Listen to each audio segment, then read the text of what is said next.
to be here with all of you. And as Fawzi has mentioned, and some of you have noted in your comments, reciprocity, it's a sort of a good prelude to what I'll be talking about, sort of how you have give and take and negotiations between different actors, and it can sort of result in a win-win for both. I definitely enjoyed having Fawzi with us in our class. I'm looking forward to sort of sharing some of my work with you, and hopefully it connects with some of the things that you've been covering in this course. Very interesting course. I saw the syllabus Fawzi just shared with me a few days ago, and so I'll try and make connections.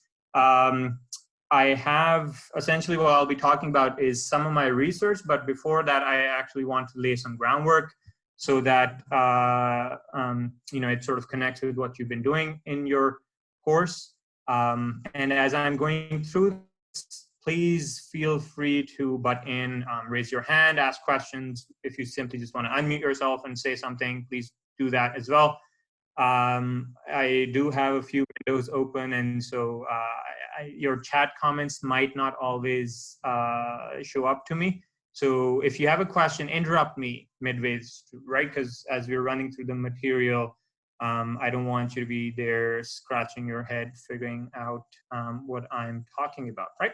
All right, so with that, let me go ahead and share my screen. And if at any point, Fawzia, my voice breaks up, or if there are any technical issues, I'll sort of rely on you to flag that for me.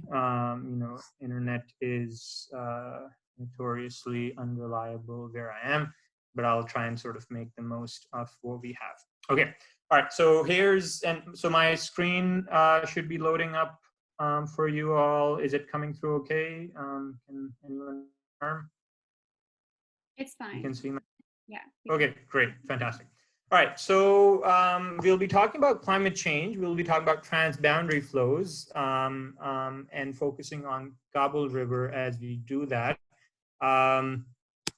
There's a lot to unpack here, but before we do that, what I want to focus on is taking a step back and understanding or discussing or looking at these water systems. When we look at these water systems, what do we mean by a water system?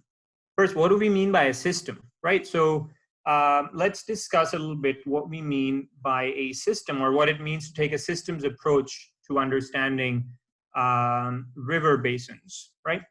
So now what we refer to a system is essentially, it's just a collection of different components that interact with each other to form one whole component. Really nothing very sophisticated in that definition, right? The idea in water resources, this idea is very useful, as you'll see in the next couple of slides, is that a water system has many moving parts to it, right? It's not, of course, the water in it is moving around, but so are all the other actors and agents that affect a water system, right?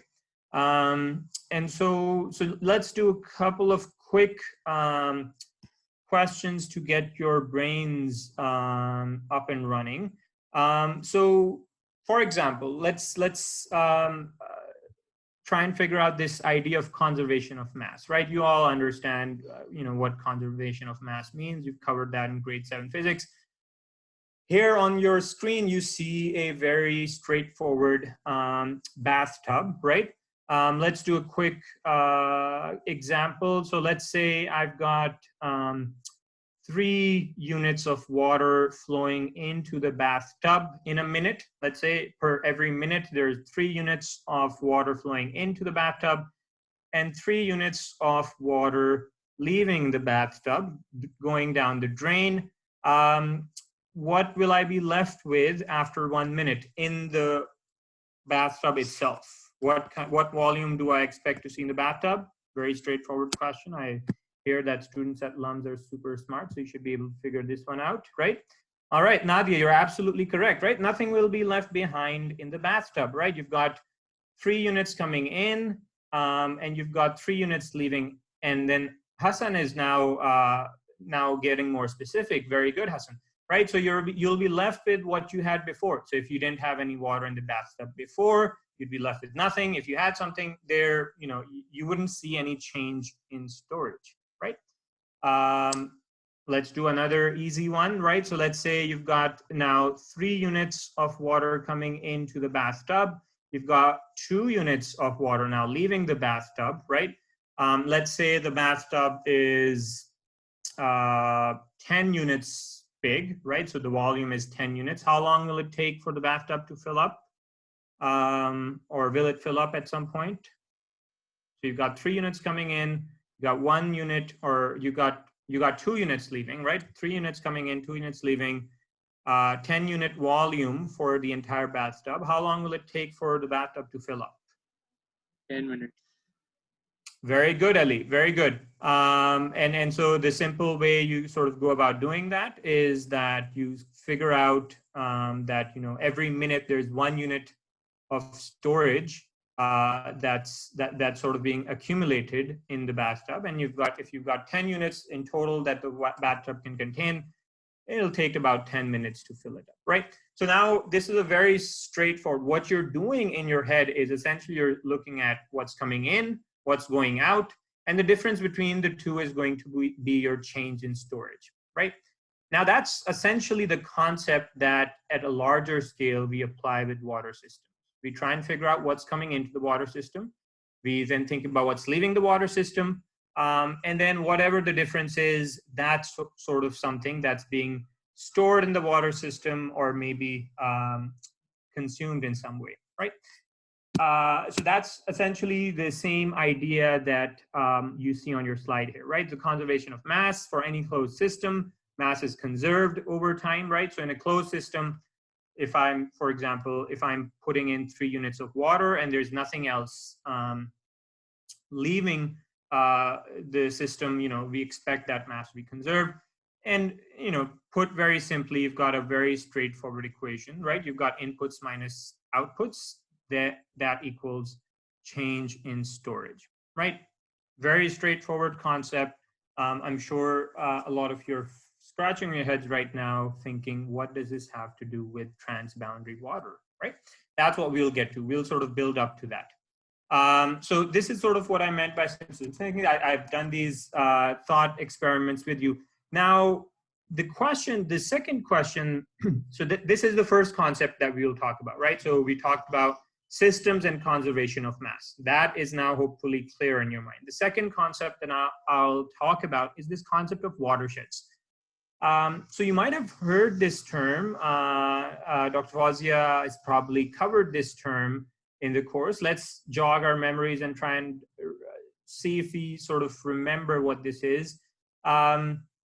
Let's see, does anyone sort of remember or have come across this term before, watershed?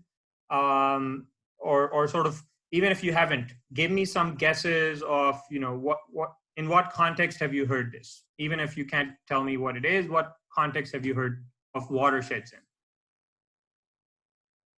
So I'll rely on you to be interactive, otherwise it gets really boring after about 14 minutes, which you're about to hit that point. All right, so what do you know about watersheds? Daniel, I see a raised hand, please go ahead. A watershed is an area of land which basically separates water flowing into different rivers or seas. Very good, very good. Nadia has a very similar definition. Very good, Daniel. Hassan has a very similar definition that he shared. Very good, right? So it's the idea is very straightforward. A watershed is any area of land that drains into a specific, and I'm going to replace the water body with the term outlet, right? I'll sort of replace that term water body. I'll say it's an area of land that drains to a common outlet, right? Now, in our bathtub example, now, if I was to think of the bathtub as a watershed, the outlet for that watershed would be the drain through which all the water leaves, right? So basically the idea that I want to sort of hammer down in your heads is that every watershed is associated with an outlet, right? It's associated with an outlet, with a very specific outlet. Now, in our bathtub, the outlet was the drain, right? And essentially what that means is anything that falls in the bathtub is going to end up in the drain. However long it takes to get to the drain, eventually, if your shower is throwing all the water into the bathtub, eventually all the water will go down the drain. Now, do we expect the water that I pour outside of the bathtub to end up in the drain in the bathtub? Yes or no? No. Obviously, no, right? Because in this example, right? Intuitively, you know this, right? Intuitively, this is a very straightforward IQ test, I guess. But in terms of our example, think of it in terms of a watershed, right? In this example of a watershed, if the water is being poured outside of your watershed, right? If it's falling down outside of your watershed, you don't expect it to get to your concerned outlet, right? And so that's sort of what the idea is. And so every watershed is associated with a specific outlet. Anything that falls in that watershed will eventually reach that outlet. Okay, so very straightforward concept. And so what that leads us to understand is that watersheds can be nested, right? So what do I mean by that? What I mean by that is, for example, look at this larger watershed on the left here. Let me see if I can annotate this a little bit. If you see this watershed on the left, this is sort of your larger watershed. It is comprised of sub-watershed, exactly, watershed within a watershed. Why can you have a watershed within a watershed? Well, this shaded watershed, I'm just taking this as the outlet for this shaded watershed, right? And so if I choose this as the outlet, then the watershed that's associated with this outlet is shaded in gray, okay? If I chose this outlet, then, obviously you'd get the entire watershed. But if I just want to figure out, if this is the place that I'm interested in, if this is the outlet that I'm interested in, then this would be a watershed, right? So the idea here is that watersheds are multi-scalar, so they can vary with sizes depending on what the outlet is. And so if I start looking at this shaded watershed in more detail, I look at this. Now, even within this watershed, I could probably come up with a smaller watershed. So watersheds can be nested, okay? And that's the watershed that we will be talking about today, right? The watershed that we're talking about today, the Kabul River Basin. And so when I say a watershed, and let me put this down in chat, right? Watershed is the same thing as a river basin, which is the same thing as a catchment. So depending on where you are, who you're talking to, everyone will use different terms, but essentially all three mean the same thing, right? So if you're talking to someone in WAPDA, they'll probably be using the term catchment. If you're talking to some environmental manager, they'll probably look at watershed. If you're talking about to me or someone focusing on water systems, we'll typically call it a river basin, but essentially it's the same concept. And so the Kabul River Basin is a nested watershed, and it is nested in a much bigger watershed, one that you have probably heard of a lot before. What's the first river basin that comes to your mind? If you know of a river basin, tell me a river basin that you know of. Give me a name. All right, there you go, Fateh. Full points to you. The Indus River Basin, right? That's the predominant river basin that basically covers a lot of irrigated Pakistan. And so right on cue, we've got the Indus River Basin right here, right? And so here, what you see shaded is the entire Indus River Basin. And so can anyone tell me what the outlet for this Indus River Basin, as you see on this screen, is? What's the outlet for this river basin? Go ahead and very good. Nadia and Daniel, you're absolutely right. The Arabian Sea. So the point that it drains into the Arabian Sea. Why is it? And Hassan, you're not right. You could have been right.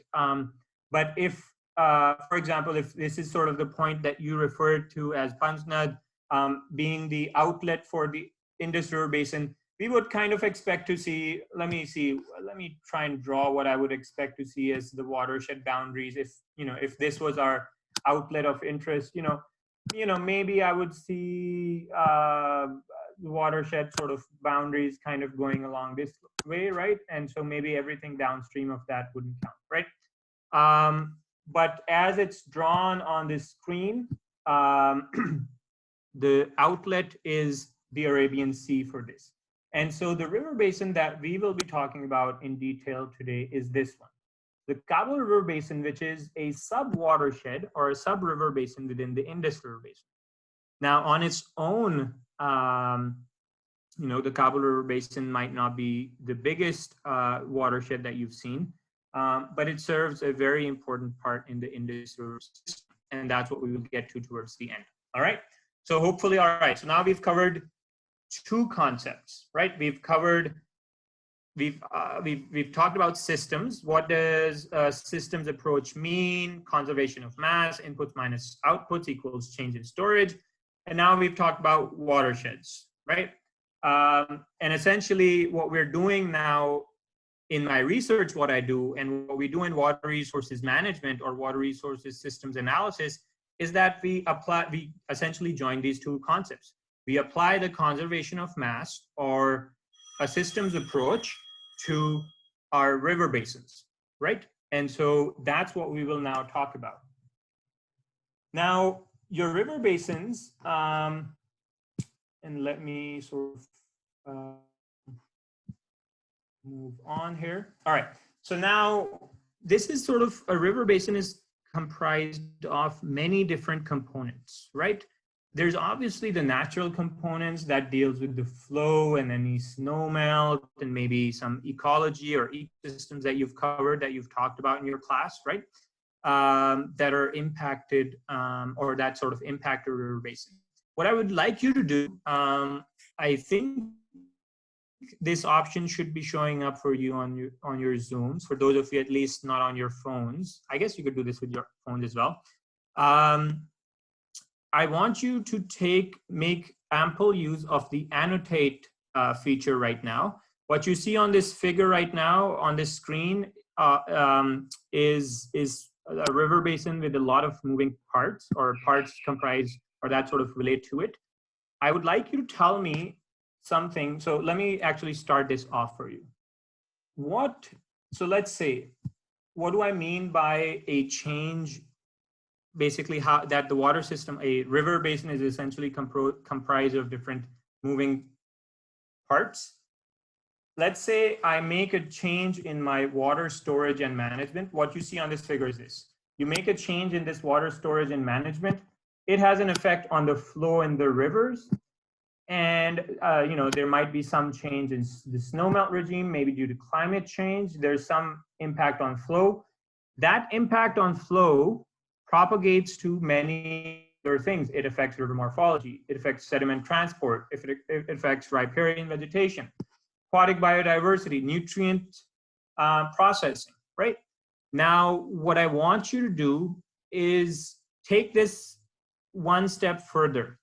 Tell me or identify other linkages that you see on this figure, right? So now go ahead and annotate your hearts out.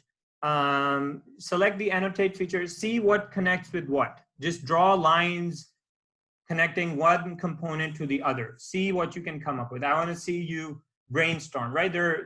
I'm not, so see what, I want to see what you can think of. How are different things connected? All right, we need one brave soul to get us started so that everyone can jump in. Go ahead, click annotate. Hopefully, you know how, so if you see in your Zoom options, annotate should show up as a feature. All right, great. So we've got people starting up. We see a connection between climate, so air and surface temperature, that is perhaps affecting agricultural practices. Very, very good. Very, very valid connection there. All right, some more connections coming through. Crop type is linked with soil types and management. All right, very well done.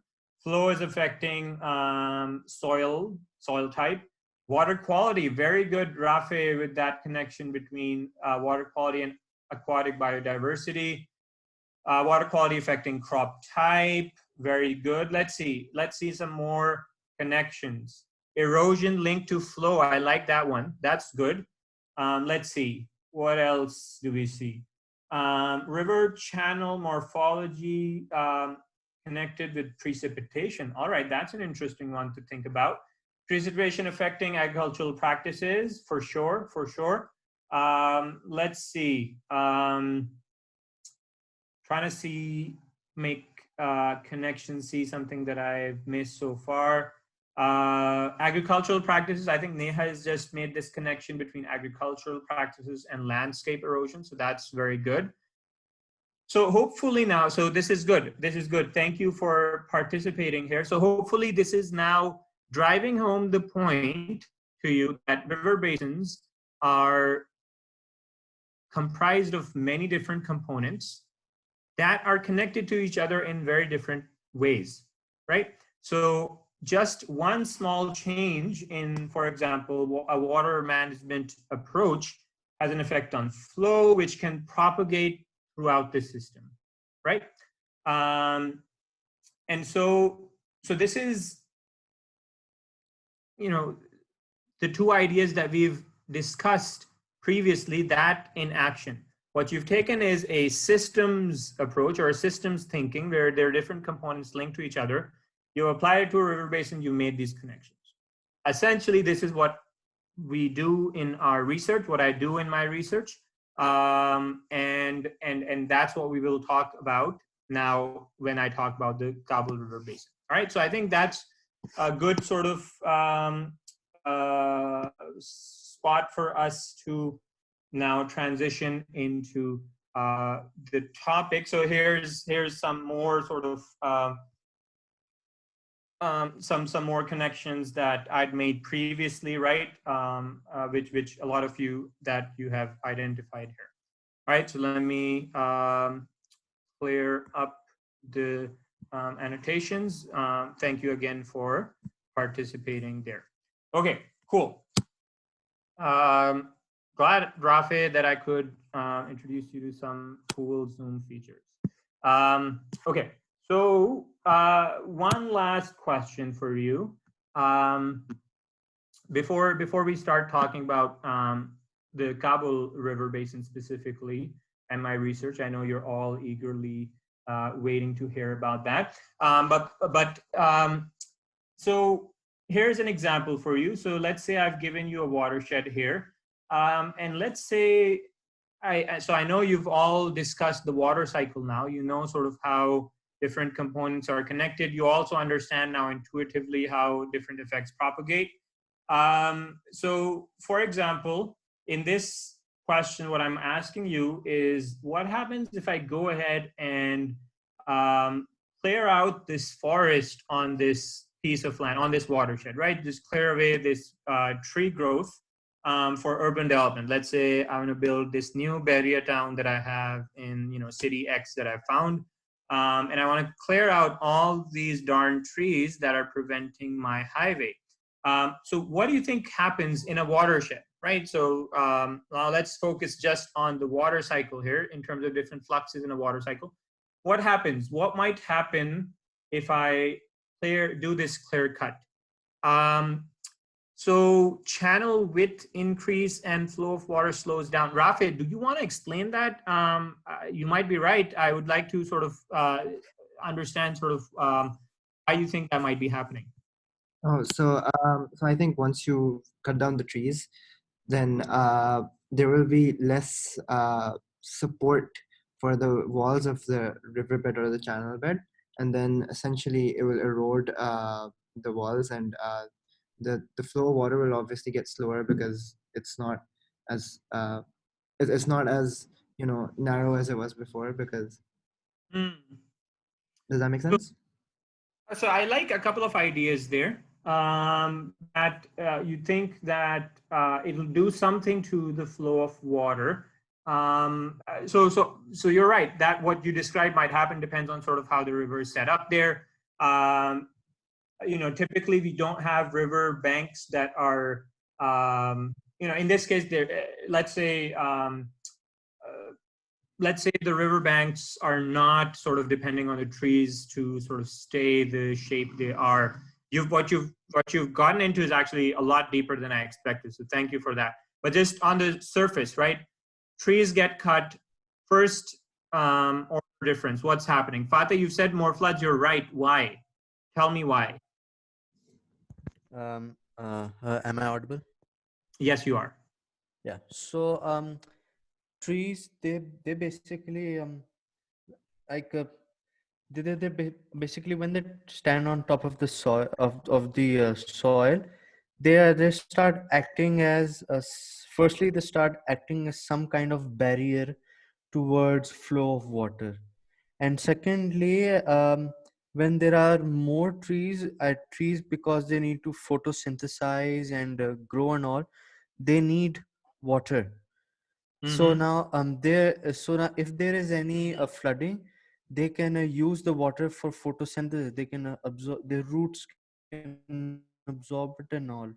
But if there are fewer trees, then that water consumer, those trees, they're gone. So flood waters would disperse more. Good, very good. Let's hear from Manal. Manal, I see a raised hand. Yeah. So I was just thinking about how I think adding on to Fateh's point about how trees basically they anchor the soil, so they prevent soil erosion in the area. And obviously, when there is more soil erosion, there's more surface runoff that drains into water bodies that can potentially cause flooding, and also other, like if the let's say the soil is contaminated by fertilizers or pesticides or something, they can contaminate the water bodies, and they can even cause eutrophication because of the concentration of like nitrates and phosphates in the soil.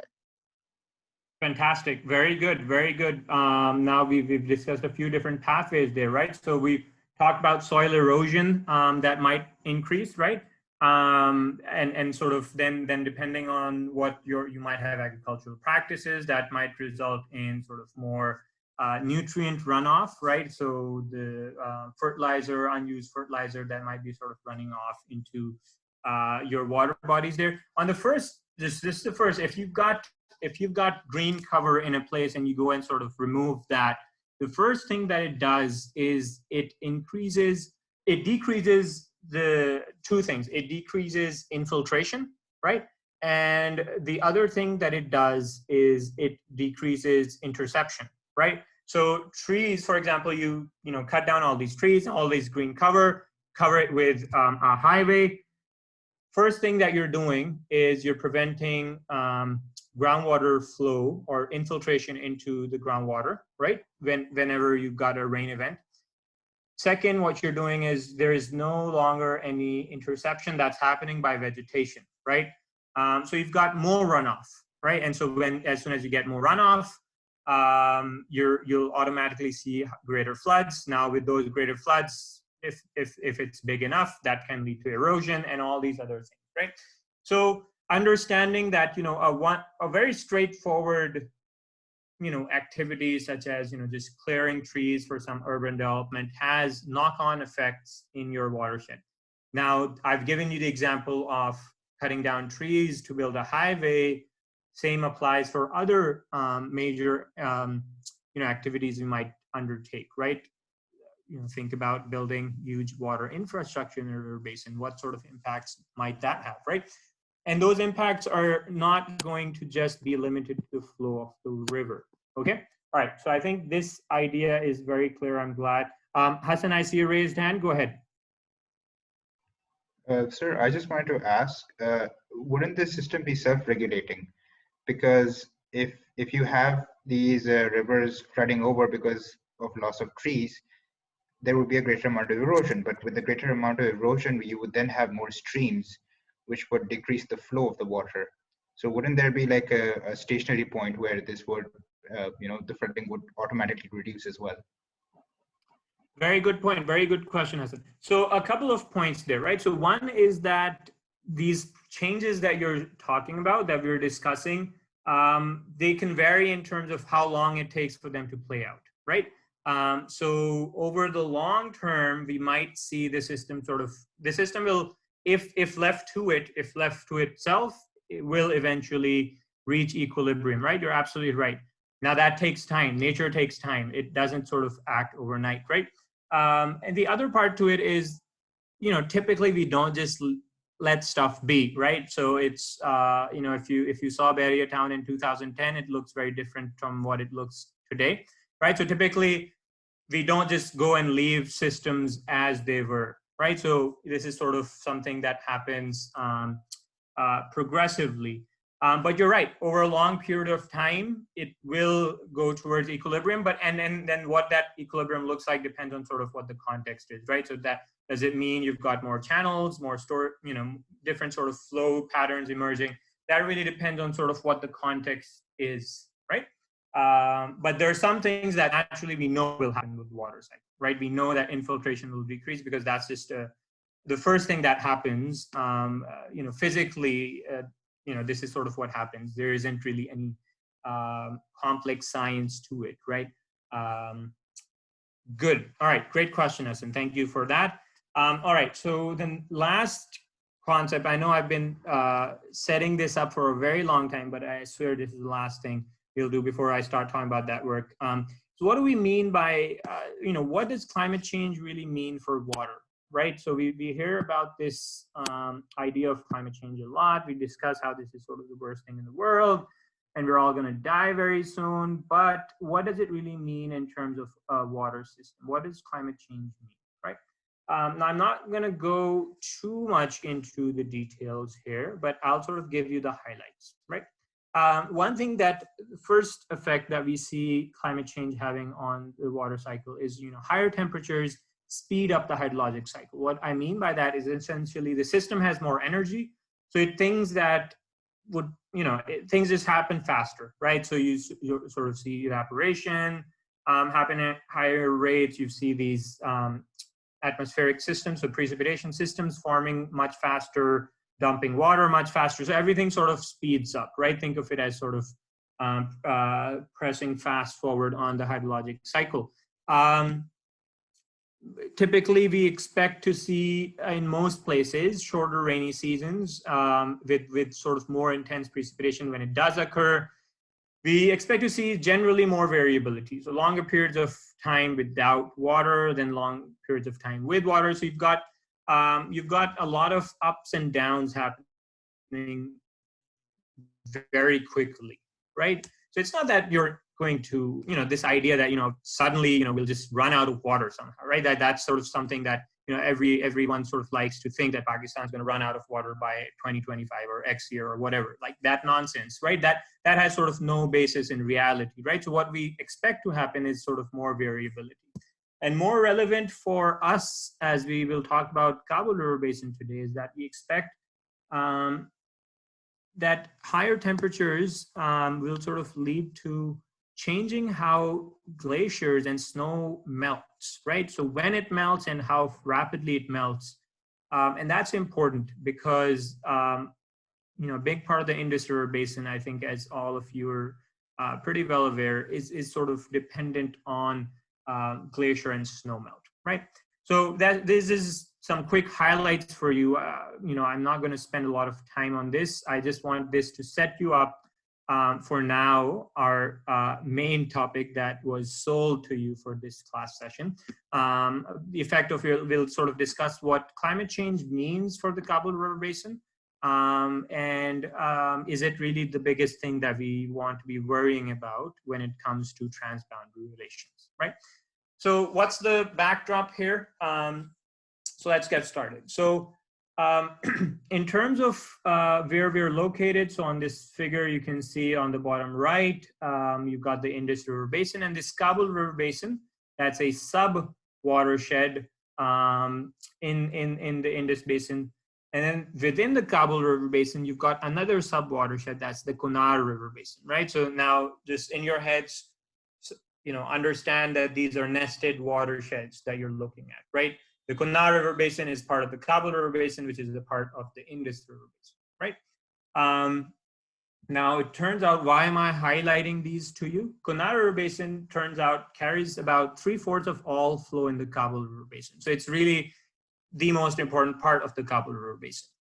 And the Kunal River Basin itself has a very unique path, right? And what's unique about this is that it starts off in Pakistan, it then moves into Afghanistan, where it joins with the bigger Kabul River near Jalalabad, and then flows back into Pakistan. So in this case, you've got both Afghanistan and Pakistan simultaneously at the same time. They're both upstream and downstream, right? And so this makes it a very interesting setup, right? Typically in water systems, so for example, when we talk about our relation with India, we're the downstream neighbor, India is the upstream neighbor. The power dynamics in that relationship are very clear cut, right? Sort of who has power over what. Here you've got something interesting happening. You've got upstream and downstream at the same time. Now, so what are some key issues in this river basin? You've got insufficient water supply for most of the population. It's very vulnerable to natural disasters. So flooding in this basin has led to a lot of loss of life and property. And thirdly, and most importantly, energy shortfalls in this region. So Afghanistan is very power hungry or power insufficient, right? It has sort of, it needs a lot of energy production to start fueling its economic growth. It doesn't have enough energy at this point to meet demand. And a big part of overcoming this energy shortfall, they've placed their eggs in the Kabul River basket, right? So it said we're going to develop hydroelectric potential in this basin, and we are going to fulfill our energy needs through this, right? Now, recognize that for the longest time, Afghanistan hasn't really developed its water resources in the same way as other countries like Pakistan have, right?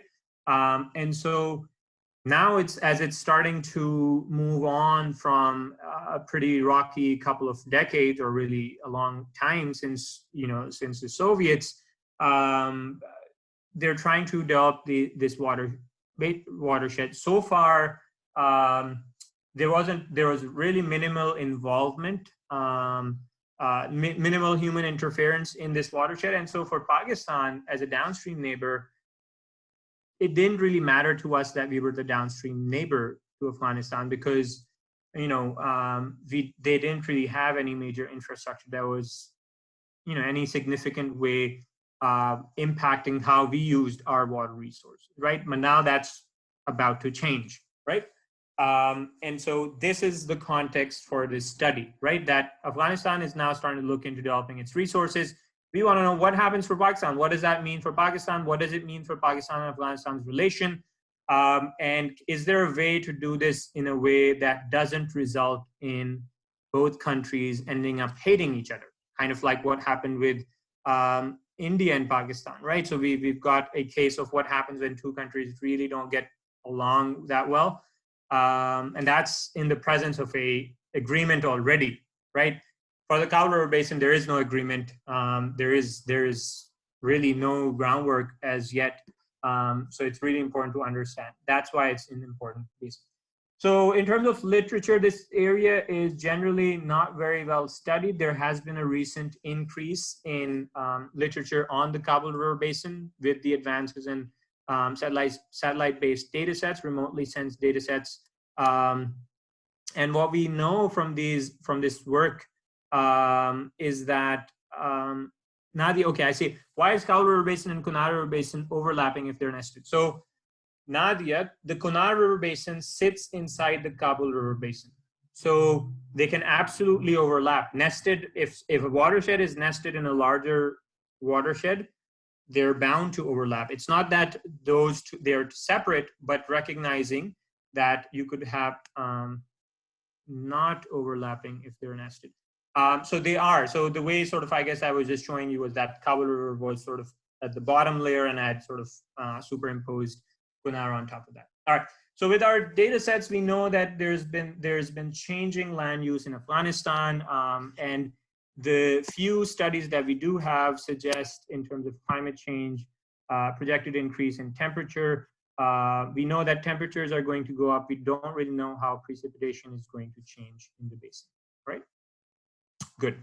All right, so then we move on to the objective of our work. So the objective of this work that I'm discussing now is to basically want to know what happens to transboundary flow. So what happens to the water that's entering Pakistan from Afghanistan, and the energy production potential of future development in the future if the Kanawar River Basin is developed. What does that mean for water flowing into Pakistan? And what does that mean for hydropower potential under a range of operational and climate scenarios? Climate change is only one thing that might change in the future. There's a lot of other things. We might have new infrastructure. We might have different ways of operating that infrastructure. We might have two countries that get along together. We might have two countries that don't get along together. How do these changes affect transboundary flow and hydropower production? So we're talking about water and energy, right? So we're talking about how these two changes occur. So a couple of contributions that this work does to the existing literature is we make a comparison of what happens when both countries work together versus unilateral management, right? Does joint management make sense for both, or does it make sense for one? And we show in this work, you know, what is really more important? Is climate change more important? Is it the infrastructure that's more important? Is it sort of how it's operated that's more important? Because all of these things have an impact. We obviously need to sort of have an idea of how these things might overall manifest themselves in this river basin. Okay, so how do we go about doing that? We build models. We build computer models of how these systems operate. Now I'm going to rely on all the concepts that we built up in your heads, right? We've talked about hydrology. We've talked about watersheds. So we've got a watershed model. We've got a hydrology model, right? We've got a systems model about how humans operate the systems. And we've got climate models as part of this. How will climate sort of change? How might that affect the different models that we have? And we then link together these models. So essentially, these are computer models that we use to sort of simulate what conditions might be in the future. All right. So what are models useful for? So, you know, some of you with a background in programming maybe already sort of have dealt with this. If you haven't, it's always good to sort of learn. Models are really useful for a simplified representation of reality, right? So, you know, there's sort of a famous quotation, right? That all models are wrong, but some are useful, right? That a model is not going to capture reality 100%. No model will ever do that. The key is that your model should be good enough to capture reality based on your study objective. Sorry about that. All right, so in terms of what models help us do is they help us identify emerging trends, right? The goal for our models here, what we're trying to do in this work, is to inform decision makers. We don't make the decisions ourselves, right? So what we do as scientists is provide the information that's needed to make eventual decisions, right? That are rooted in a lot of other factors as well. The process of building the models is as important as the results that they produce, right? So the process isn't independent of the results. So it's important to question, you know, what assumptions are made in terms of developing this model. Is it valid as for the things that it says that it is doing, right? And so let me sort of talk about quickly what we do, what we include in our study, right? What models we include in our study. All right, so the first model that we include in our study is the high-mod hydrologic model. Essentially, the hydrologic model exists to, you know, it exists to show what might happen in a water system when you've got changes in, so actually think back to the example that I just showed you of a watershed where you've got tree cutting happening, and there might be then associated impacts, downstream impacts, right? And so a hydrologic model helps us understand those changes, right? It essentially models the water cycle for us and establishes relationship. How much does it, if it rains this amount, what kind of flow do we expect downstream? And it takes into account, all the inputs and the outputs in a system, right? So it applies just that inputs minus outputs approach, on a watershed, right? So that's what our hydrologic model does. And just, there's no need for me to sort of get into details, but sort of this is sort of what it does. This is sort of the paper that was written sort of for it. In addition to the hydrologic model, we've got reservoir operation and routing model, right? So currently, no major infrastructure exists in the Kunal River Basin. And so what we do is we conduct an advanced GIS analysis to determine planned characteristics for our reservoirs. So, we know that there are plans for building water infrastructure. And so we try and figure out, what would that mean in terms of what sizes of dams can we exist? Very good question, Nadia. So Nadia, GIS are geographic information systems. They're essentially what's used for mapping. So it's sort of a tool that we use to do spatial analysis. If I want to look at a place spatially and try and understand sort of the topography, if what might happen in certain situations spatially, that's what a GIS would be used for, a geographic information system. That's what we use it for. Basically spatial analysis, looking at land and understanding sort of the variations and how that might impact. Because that's really important when we're thinking about hydrology and a water system, right? Because the topography impacts watershed and how water flows in a watershed. Very good question. Thank you for that, Nadia. Okay, so we sort of build an optimization-based model. It's sort of built in the R programming language, and sort of what the important thing in this model is it tries to figure out the monthly target storage. Essentially, what the model is trying to figure out is how much water every month should we release from our different infrastructure projects to meet our goal, whatever goal that might be. So we give it different objectives, different goals. So if you've done any sort of optimization, that sort of will come back. All right, exactly. Thank you, Fawzi. All right. So you've seen sort of result of GIS maps previously. Okay. All right. So now I've told you, I guess. So this is sort of when I build the reservoir operation model. This is sort of what we see in terms of how different infrastructure projects are connected in the basin. So most of these are water infrastructure projects that have not yet been built. So we sort of build this network as part of our reservoir operation and routing model. We sort of populate it with different characteristics of the reservoirs. This is all sort of just secondary information for you to sort of understand, what was done. Okay. Now what we do is now we start thinking of what might happen in the future. This is essentially what we do in scenario analysis. We try and figure out, okay, what are things that are important to understand, right? What are things that might, so you tell me, before I tell you what I looked at, what would you look at? If I told you, well, think about the Kabul River Basin in the future, what are some things that you probably want to explore that drive the system, that impact the Kabul River Basin?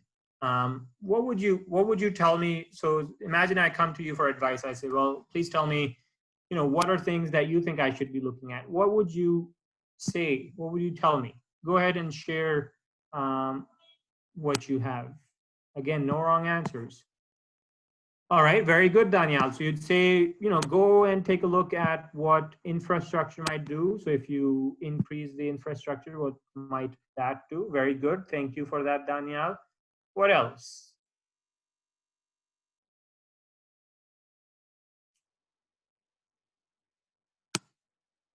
Come on, I know you're, all right, afforestation, that's a very good one, right? So maybe we expect large-scale afforestation to be happening in that region, or deforestation, right? So what might happen in case of change in vegetation? Let's just say that, Rafe, very good. Very good. All right, let's brainstorm more. Let's see if you can give me ideas for my next paper. Come on, let's see. Come on, I know you've got good ideas. I want to hear from all of you. Are we thinking about ways we can like improve, or just general Ways impact? to investigate. What would you investigate? What would you try and figure out? So Daniela said you want to investigate what might happen if infrastructure increases. You've mentioned that, what might happen when there's a change in vegetation. What else do you expect to change in this future? Change in temperature because of climate change. All right, climate change, big one there. Very good. Climate change. So you might look at, okay, what might happen when temperature changes? What might happen when rainfall changes or snow changes? All right, that's very good. What else? What else might change in the future in this region? Think broadly. Think of a water system. Well, water system is not just all right, very good, Taha. What about rapid groundwater pumping? How might that impact? That's very good, Taha. Thank you for that. What else? Come on. Political agendas. All right, you've got the politics there. Very good, Rafi. So, what if the two countries get along? What if they don't get along? Sort of what might be challenging there. Melting glaciers, Manal, very good, right? So along the same theme as climate change. All right, good. So you've covered all the analyses scenarios I was going to talk about, and given me some more for the next study. So thank you for that. So what did we look at in this work? We looked at climate change, sort of what might happen in the future in terms of changes in temperature and rainfall. We considered two scenarios. We thought, an optimistic climate change scenario and a business as usual, which sort of is the worst case scenario. And we looked at it at different time periods, because climate change in 2025 means will look different in 2055, and it'll look different in 2085. So we tried to look at both near, short, and near, medium, and long term. And then we obviously had baseline climate. So historically, what we established that. So that essentially, a bunch of different combinations gives us a variety of different conditions that we stress our system with. We simulate our system with this. Okay, so then there's more stuff. There's infrastructure, right? You've talked about. Now within infrastructure, what happens if you operate them, if you operate each dam individually versus if you operate them conjunctively, right? Because, that might have an impact. And what might happen if you have different goals, right? You might operate your, so you might operate your dam with a goal to maximize flows, or you might operate your dam to maximize energy. Does anyone know what objective dams in Pakistan are operated by? Tarbela and Mangla Dam. How do they decide when to release water and how much? Go ahead, Rafi. I think since they're both energy-based plants, so unka water flow is determined by how much kinetic energy we need. You would think so, right? That's what you would think, because they provide a lot of Pakistan's energy, right? Hydroelectric. But actually, none of our infrastructure is actually geared towards providing us energy. They operate solely to fulfill agriculture needs. And whatever energy is produced, that's a happy byproduct. But they couldn't care less about energy production, right? So that's why their objective is to maximize flows that are available for the Rabi season downstream, right, for agriculture. So essentially, the idea is we use the same, we try and look at sort of if you change what the objective is for this infrastructure, how might that look? What might that, what effect might that have? Sir? So look at, go ahead, yes. Similar to this, I had a question about water piping towards regions that don't have particular water sources close to them. So for that, does Pakistan have any form of infrastructure to channel water towards these areas? So Taha, give me an example. Yeah. Okay, so like close to interior Sindh areas and a lot of areas in Balochistan, they very often face a lot of water crisis, especially during times of drought. So could we channel water sources nearing Punjab towards these regional areas as a form of relief, or just agriculture? Sure. So technically that's possible, right? So what you're essentially saying is, can you build a canal to Balochistan, or build a canal to interior Sindh, which a lot of canals already exist. Pakistan has already the largest, right, irrigation system in the world. And so there's a lot of canals that the British built, and then some we built afterwards as well. Technically, absolutely possible. You have to sort of look at the practicalities of that, right? You have to think of evaporation losses. You have to think about sort of, what needs exist where in terms of population served.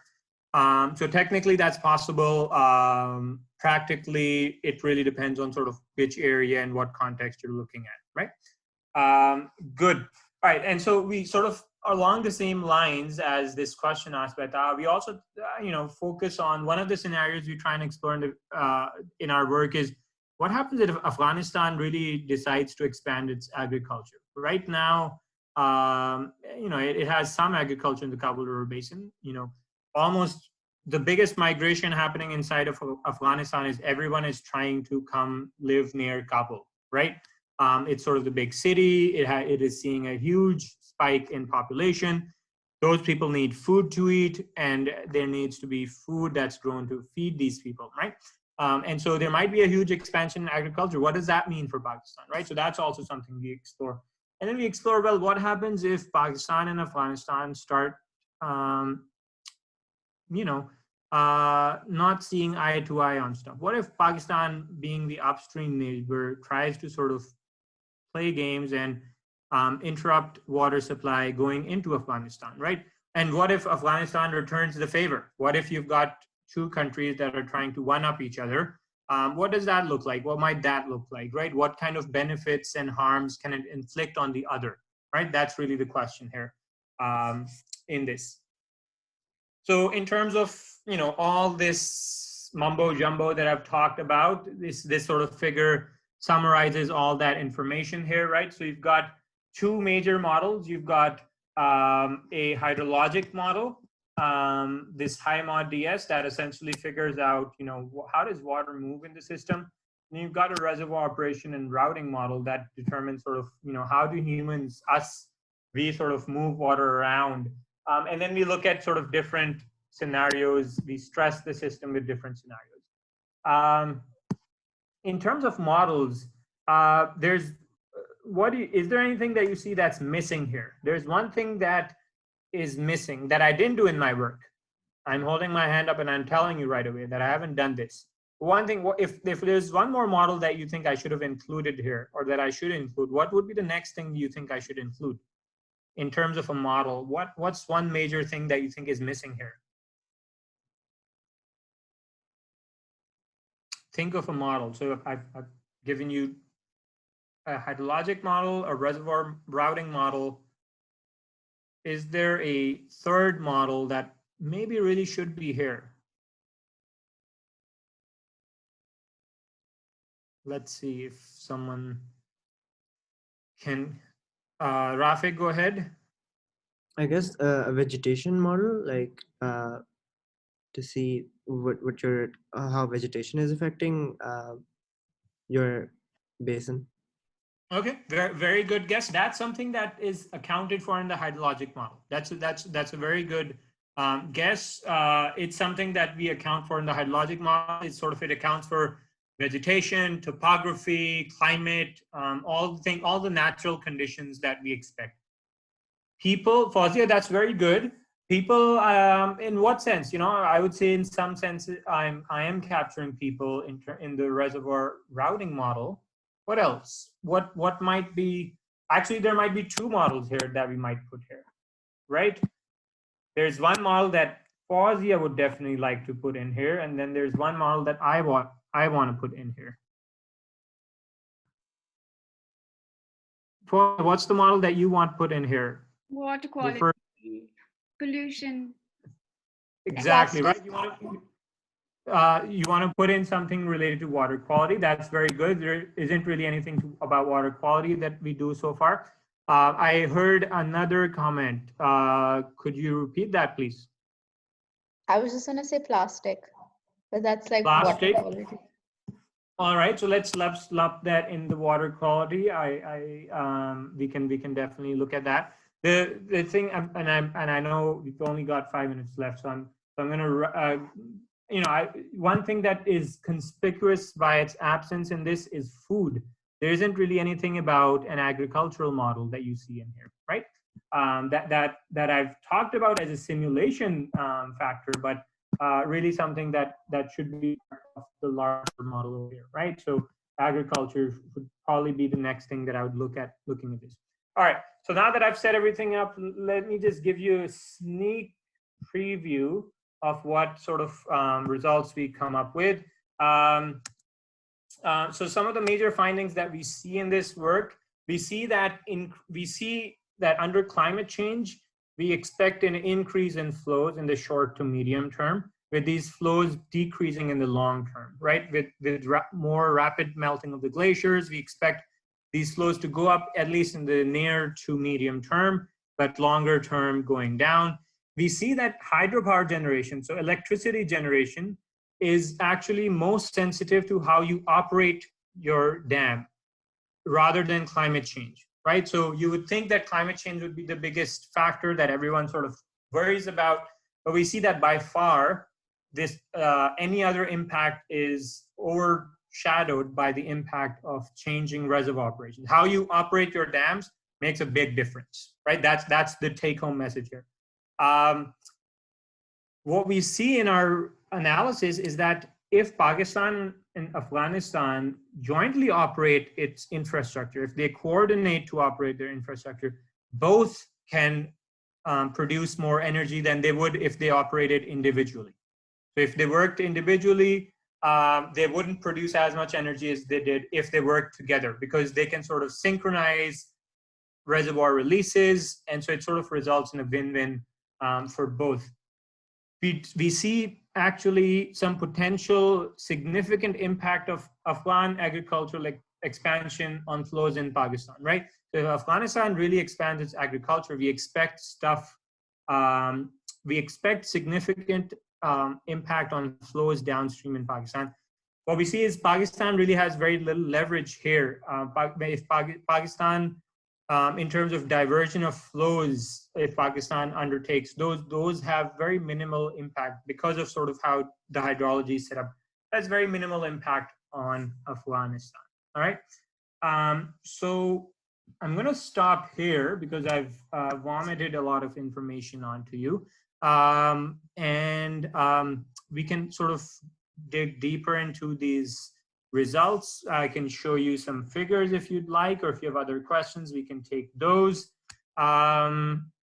Yeah, I'll stop here and I'll sort of turn it back over to Fawzia to figure out what we would like to do here next. Yeah, super. Thank you so much, Hassan. This is so helpful. I think it makes sense. So I wanted to put some guest lectures into these. And I think you've done exactly what I wanted a guest lecture to do. I mean, thank you so much for highlighting something in depth. I think I would want you to show at least one image, maybe like with a scenario, even if you don't explain it, but maybe just show them exactly what it means in terms of maybe agriculture. Or so let me show you one that's a little quicker to understand. let me show you one. This is the one that I think is going to be easier to sort of understand right away, right? So what you see on this figure here is two dams that are in Afghanistan, right? That don't exist right now, but there are plans to build this. And what you see in these bar graphs is the red bars is the energy production in each of these dams when they're operated together by both Pakistan and Afghanistan. And the blue lines or blue bars are is the energy production when these dams are operated by the individual country itself. So if Afghanistan works alone, it can only produce this much energy, right?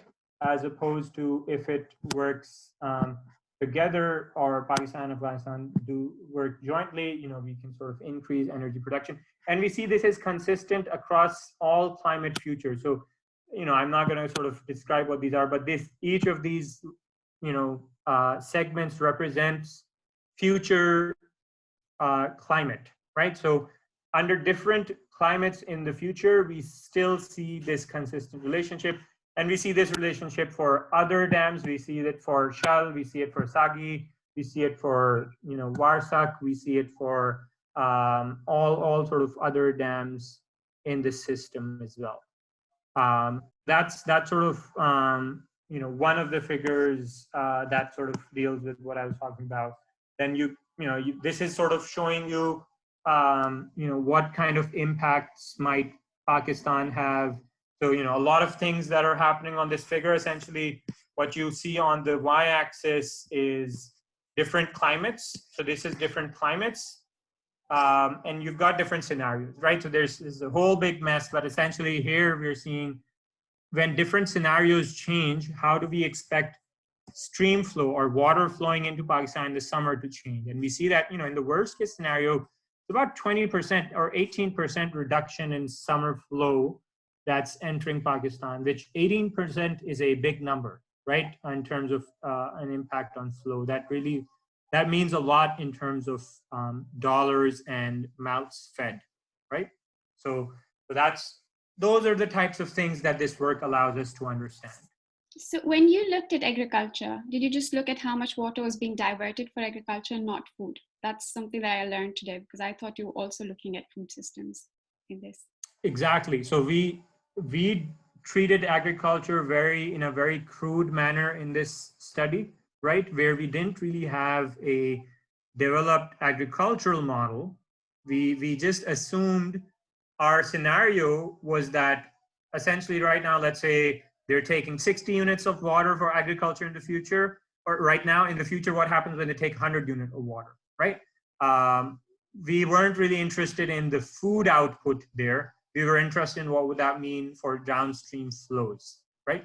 And so the food aspect, we don't actually report any results on the food production, because that's something that we don't do in this work.